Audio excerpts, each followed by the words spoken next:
kata Rasul, mau gak aku kasih tahu tentang orang-orang yang nanti daripada istri kalian masuk surga? Sahabat bilang mau ya Rasulullah. Nah, Rasul kasih tahu satu yang banyak anak.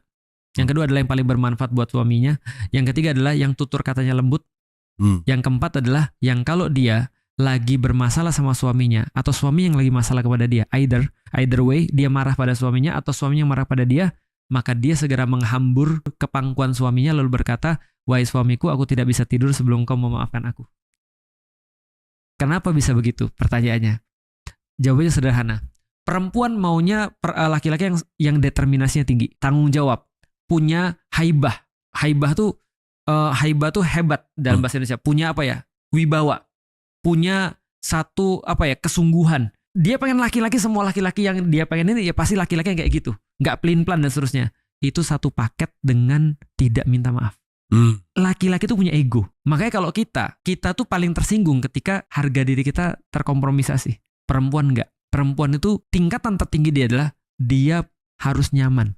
Laki-laki nggak penting nyaman. Laki-laki itu yang paling penting adalah harga diri. Nah, makanya ketika dia minta maaf itu nggak ngurangin sedikit pun value-nya dia. Dan kalau laki-laki minta maaf terus-menerus itu mengurangi value dia di hadapan istri.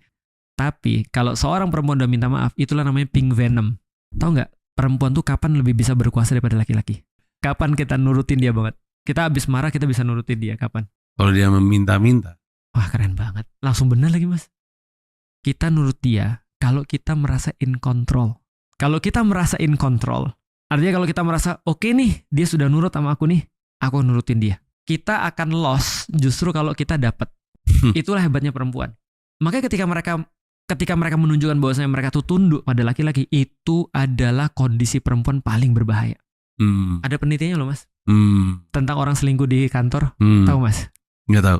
Orang selingkuh di kantor tuh, Mas, itu nggak pamer kecantikan. Pamernya gini, kamu bisa nggak bantu aku? Aku ada masalah nih. Maksudnya dia tuh merasa bahwa kita tuh jadi kayak laki-laki, gue bisa nyelesain masalah dia nih. Gitu kan ya. Makanya itu diterjemahkan dalam kehidupan perempuan sesederhana suruh bukain toples. Iya betul. Ketika tolong bukain, helpless kan. Dan kita tuh senantiasa tuh kayak kalau ada lihat orang helpless kayaknya kita tuh mau bantu banget ya. Jadi merasa kuat dan hebat. Nah betul. Kayaknya muncul perasaan kebapakan kita kan gitu kan ya, pengen bantu orang. Nah, itu yang berbahaya bagi perempuan tuh. Itu pink venom tuh. Dan kalau kita sudah kalau mereka sudah minta maaf, contoh ya, Umi minta maaf nih. Mohon maaf ya kalau Abi tadi marah, atau misalnya mohon maaf ya kalau Umi tadi marah, doain ya supaya Umi nggak gitu lagi. Kita bilang gini, nggak, bukan salah lu, itu salah gua. Kecuali kalau laki-laki bajigur.